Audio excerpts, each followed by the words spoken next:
నమస్తే. High court advocate Upendra గారు మనతో ఉన్నారు. కేటీఆర్ గారు అరెస్ట్ మీద వారి యొక్క అభిప్రాయం తెలుసుకునే ప్రయత్నం చేద్దాం. సార్ నమస్తే అండి. సార్ కేటీఆర్ గారు అరెస్ట్ మీద మీ అభిప్రాయం సార్? అంటే కేవలము రాజకీయ అంటే ప్రశ్నించే గొంతుకలు ప్రతిపక్షాలని కేసులతోటి ఇబ్బంది పెట్టాలని చెప్పి లేదా జైలు పాలు చేయాలని చెప్పేసి లేకపోతే ఇంకో రకమైన ప్రయత్నాలు చేస్తూ ఉన్నారు. ఇది కరెక్ట్ కాదని మేము అంటున్నాం. ఎందుకంటే గతంలో కూడా అనేక కేసుల్ని ముందుకు తీసుకొచ్చారు. కాళేశ్వరం సబ్జెక్ట్ అని చెప్పి తీసుకొచ్చారు, విద్యుత్ కొనుగోలు అని తీసుకొచ్చారు, ఫోన్ ట్యాంపరింగ్ అని తీసుకొచ్చారు. తర్వాత లగచర్ల విషయంలో వచ్చి రైతులను ఇబ్బంది పెట్టి అక్కడ మరి తప్పుడు కేసులు పెట్టారు. తర్వాత ఫామ్లా ఈ కడుకు వచ్చారు మీరు. అంటే ఇన్ని కేసులు పెట్టినా కూడా ఒక్క కేసులో కూడా మీరు ఏమన్నా సాధించారు అంటున్నారు. తప్పు జరగలేదని తెలిసి కూడా ఇక్కడ ఏసీబీ కేసులో లంచం ఇచ్చిన వాళ్ళు లేరు, తీసుకున్న వాళ్ళు లేరు, ఇక్కడ దొంగలు అసలే లేరు. కేటీఆర్ తన బాంబార్దికి అకౌంట్లకు డబ్బులు పంపలే, లేకపోతే ఆయన అకౌంట్లకు రాలే, ఆయన దోస్తుల ఇళ్ళకి రాలే, ఆయన చుట్టాలకు పోలే డబ్బులు. ఎట్లా మీరు కేసుని చేస్తారు?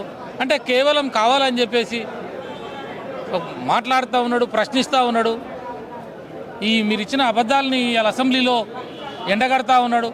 కాబట్టి నేను కేసులు పెడతా, కాబట్టి నేను జైలుకు పంపుతా, మీరెంతో భయపడాలి అని అంటే ఎట్లా అవుతుంది అంటున్నాం మేము. ఇది ప్రజాస్వామ్యంలో అందరూ మాట్లాడడానికి ప్రశ్నించడానికి హక్కున్నది. కాబట్టి మీరు హక్కుల్ని కాలరాస్తాం అనటం కరెక్ట్ కాదని మేము అంటున్నాం. ఇప్పటికైనా మీరు ఇచ్చిన హామీలు ఏవైతే ఉన్నాయో, ప్రజలకు ఏం మాట చెప్పినారో, ఏ మాటల మీద అధికారంలోకి వచ్చినారో ఆ మాటల్ని ఇంప్లిమెంట్ చేయమని మేము అడుగుతూ ఉన్నాం. ఇలా రైతు విషయంలో ఇలా రైతులు తెలంగాణలో అన్నమోరు రామచంద్ర అని మళ్ళా పరిస్థితులు తీసుకొచ్చారు మీరు. కాబట్టి ఆ రైతు బంద్ అయింది, ఆ రైతు బీమా అయింది, ఆ రైతు గిట్టుబాటు ధరలేంది, దాన్ని ఎక్కడికి మీరు చేస్తారో అవి చేయకుండా ఈ కేసులతోటి డైవర్ట్ పాలిటిక్స్ చేసుకుంటూ ఒక కేసు 2 నెలలు, ఇంకో కేసు 2 నెలలు, ఇంకో కేసు 2 నెలలు. మేము ఏమంటున్నామంటే ఇవి ప్రశ్నించే గొంతుకుల మీద ప్రభుత్వం ప్రయోగిస్తున్న తప్పుడు కేసులుగా మేము చూస్తూ ఉన్నాం.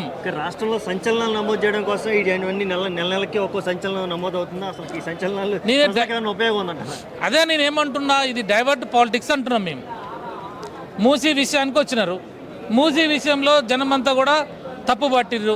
అక్కడ ఎస్సీలు, ఎస్టీలు, బీసీల ఇండ్లను కూలగొడుతున్నాం అని చెప్పి అది మొత్తం వాళ్ళందరూ రోడ్ల మీదకి వచ్చి ఏడ్చి, చిన్నపిల్లలు పుస్తకాలు తీసుకుంటున్నా కూడా అవకాశం ఇవ్వకుండా ఇండ్లు కూలగొట్టి కొంతమంది చచ్చిపోయి, అరే మూసీ ఎందుకు రాబోయి ఆ పేదోళ్ళ ఇండ్లు ఎందుకు కూలగొడుతున్నారని రాష్ట్రం అంతా కూడా ఆలోచించరు.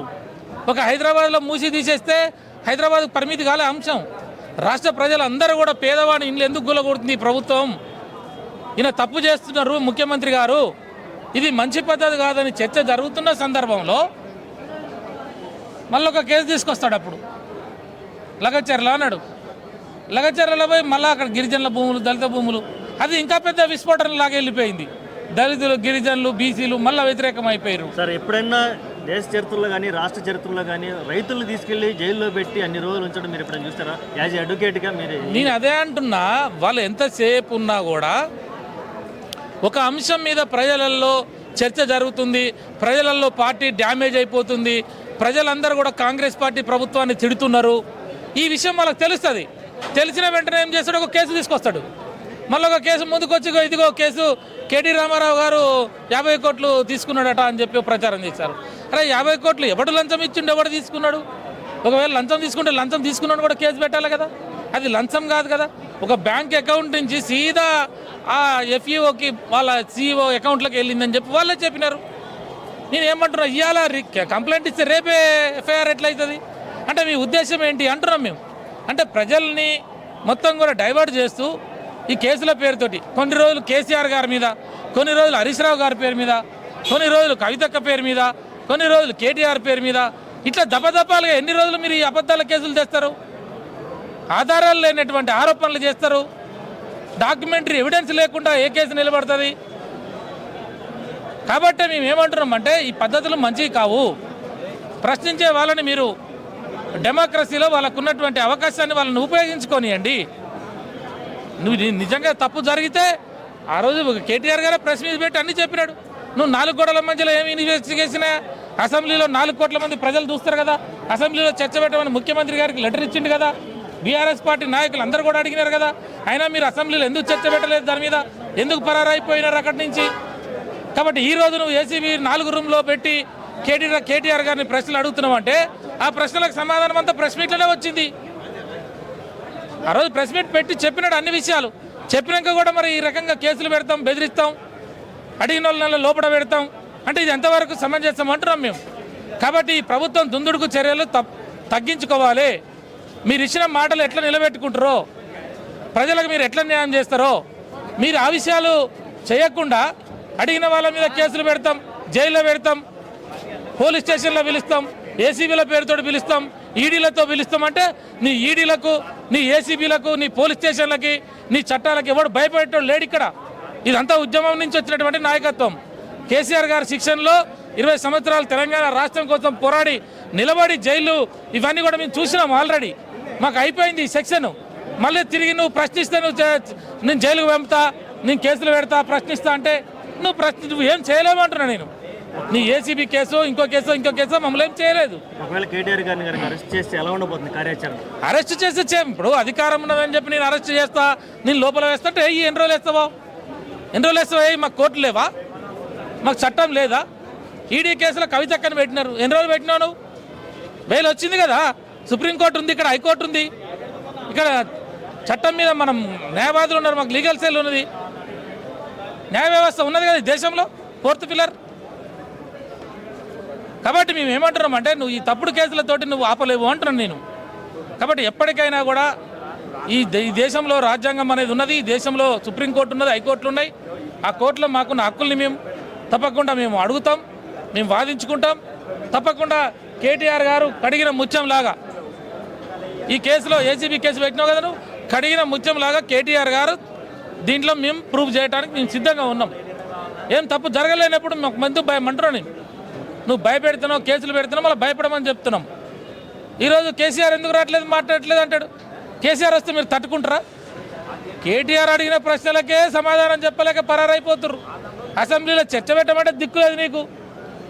నువ్వు ఈ రకంగా తప్పుడు కేసులు పెట్టి నేను భయపెడతా అంటే ఎవడు భయపడుతున్నావు అంటున్నా నేను. నువ్వు ఇవాళ 4 గోడల మధ్యలో కేటీఆర్ గారిని కూర్చోబెట్టి అడిగిన ప్రశ్నలకు ప్రెస్ మీట్లో సమాధానం చెప్పింది కదా. అసెంబ్లీలో చర్చ పెట్టమంటే 4 కోట్ల మంది జనం చూస్తారు. అసెంబ్లీలో మాట్లాడవా అని చెప్పి ముఖ్యమంత్రి గారికి లెటర్ పెట్టినాం, స్పీకర్కి లెటర్ పెట్టినాం. ఎందుకు నువ్వు మాట్లాడలేదని నేను అడుగుతున్నా నేను. అంటే అసెంబ్లీలో మాట్లాడితే కేటీఆర్ గారు జరిగిన వాస్తవాలు చెప్తే అది ప్రజలందరికీ తెలిస్తే అని మీ ముఖాన ఊస్తారు. కాబట్టి నువ్వు మీరు చేసిన తప్పుదాలు, మీరు దుందుడుకు చర్యలు బయట పడతాయి కాబట్టి నువ్వు ఆ రోజు అసెంబ్లీలో చర్చ పెట్టలేదు అంటున్నాం మేము. ఏసీబీ కేసులు, ఈడీ కేసులు మమ్మల్ని ఏం చేయలేవని చెప్పి మళ్ళీ ఒకసారి మేము తెలియజేస్తాను. ఇక్కడ ఉద్యమ సింహాలు, పులి బిడ్డలు ఒక్కొక్కడు ఒక కేసీఆర్ అయి ఉన్నారు ఇక్కడ తెలంగాణలో.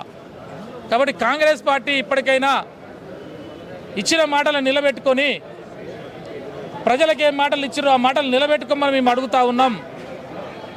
నువ్వు ఆ మాటలు కనుక నిలబెట్టుకోకపోతే రేపు స్థానిక సంస్థల ఎలక్షన్స్ రాబోతున్నాయి, మరో నెల లోపల మున్సిపాలిటీ ఎలక్షన్ రాబోతున్నాయి. కాంగ్రెస్ పార్టీని చీరి తెలంగాణ ప్రజలు చింత కట్టడానికి సిద్ధంగా ఉన్నారు రాబోయే ఏ ఎలక్షన్ అయినా. కాబట్టి మీరందరూ కూడా అది గమనించాలని చెప్పి మేము హెచ్చరిక చేస్తూ ఉన్నాం. కేటీఆర్ గారిని, హరీష్ రావు గారిని, కవిత గారిని తప్పుడు కేసులు పెడతా అని చెప్పి, బెదిరిస్తా అని చెప్పి ఇక్కడ భయపడడానికి ఎవరు లేడు. కాబట్టి ప్రభుత్వం ఇప్పటికైనా చిత్తశుద్ధితో ప్రజలకు ఇచ్చిన మాటల్ని నెరవేర్చాలని చెప్పి మేము ఈ వేదిక నుంచి డిమాండ్ చేస్తూ ఉన్నాం. ఒకవేళ మీరు కనుక అవి నెరవేర్చకపోతే తెలంగాణలో తిరిగే ప్రజలు, మంత్రులు కానీ, ఎమ్మెల్యేలు కానీ బయట తరిమి ప్రశ్నించే రోజులు ముందులోనే ఉన్నాయి. ఇలా మా రైతాంగం ఏడుస్తూ ఉన్నది, విద్యార్థులు హాస్టల్లో చనిపోతూ ఉన్నారు. ఇలా బీసీలకి 42% విద్యార్థులు అన్నారు కాబట్టి నిన్నగా మన పేపర్లో చూసాము. అసలుకి గొడ్డుగారం వేసి వాళ్ళకి వడ్డిస్తున్నటువంటి పరిస్థితి మనం చూసాము. సిగ్గు లేదంటారా? నీ ప్రభుత్వానికి సిగ్గు లేదేం లేదు. కూరగాయలకు అన్నం పెట్టరా, మంచి అన్నం పెట్టరా, పప్పు నీళ్ళ చారేస్తా ఉన్నారు, పచ్చడేసి గొడ్డుగారం వేసి టిఫిన్ పెడతా ఉన్నావు. పిల్లలకు అన్నం పెట్టలేని దౌర్భాగ్యమైన స్థితిలో ఉన్నావు. నువ్వేం పాలన చేస్తావు అంటున్నా నేను. నీ వెల్ఫేర్ ఎక్కడ పోయింది? నీ మంత్రి ఎక్కడ పోయినాడు? కనీసం బీసీ, ఎస్సీ, ఎస్టీలకు అన్నం పెట్టలేని దౌర్భాగ్యమైన స్థితిలో ఈ కాంగ్రెస్ ప్రభుత్వం.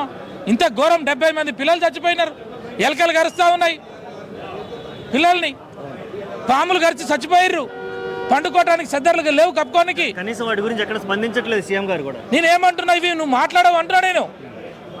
పేద ప్రజలకి మేలు జరిగే ఒక్క పనిని కూడా కాంగ్రెస్ పార్టీ ఈరోజు చేయట్లేదు. విద్యార్థులకు కానీ, బీసీలకు కానీ, దళితులకు కానీ, ఎస్సీలకు కానీ ఒక మంచి పని కూడా నువ్వు చేయడానికి ముందుకు రాకుండా ఈ కేసులు ఏంది, ఎన్ని రోజులు పెడతావు కేసులు అంటున్నా నేను. ఆ కేసులో పసలేని కేసులు పెట్టి ఎన్ని రోజులు ముందుకు తీసుకుపోతావు? ఎన్ని రోజులు ఈ కేసుల పేరుతోటి అడ్మినిస్ట్రేషన్ చేస్తావు? ఎన్ని రోజులు కేసులతోటి ఈ పాలన కొనసాగిస్తావు?